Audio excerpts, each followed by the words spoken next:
Hello বন্ধুরা, আমি Chimpu with SS ma'am চ্যানেলে তোমাদের স্বাগত জানাই। আজ ক্লাস 5-এর বাংলা বই পাতাবাহারের 8 অধ্যায়ের কবি কার্তিক ঘোষের লেখা কবিতা মাঠ মানে ছুট কবিতাটি আবৃত্তি করে শোনাবো।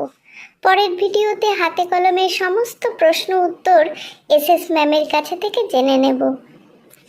তার আগে বলি, এখনো যারা উইথ এসএস ম্যাম চ্যানেলটি সাবস্ক্রাইব করোনি তারা চটপট সাবস্ক্রাইব করে ফেলো আর পাশের নোটিফিকেশন বেলটি অন রাখো, যাতে সমস্ত ভিডিও আপলোড হওয়া মাত্রই তোমাদের কাছে চলে আসে।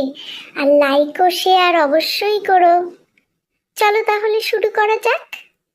মাঠ মানে কি মজাই শুধু, মাঠ মানে কি ছুটি, মাঠ মানে কি অথই খুশির অগাধ লুটোপুটি, মাঠ মানে কি হল্লা শুধুই, মাঠ মানে কি হাসি, মাঠ মানে কি ঘুম তাড়ানো মন হারানো বাসি, মাঠ মানে কি নিকেল করা বিকেল আসা দিন, মাঠ মানে কি নাচনা পায়ের বাজনা তাধিন ধিন, মাঠ মানে তো সবুজ প্রাণের শাশ্বত এক দ্বীপ, মাঠ মানে ছুট এগিয়ে যাবার পিপির পিপির পিপ, ছুট মানে কি ছোটাই শুধু, ছুট মানে কি আশা, ছুট মানে কি শক্ত পায়ের পোক্ত কোনো ভাষা, ছুট মানে কি সাহস শুধু, ছুট মানে কি বাঁচা, ছুট মানে কি ছোট্ট পাখির আগুন ভাঙা খাঁচা, ছুট মানে কি ছুটন্ত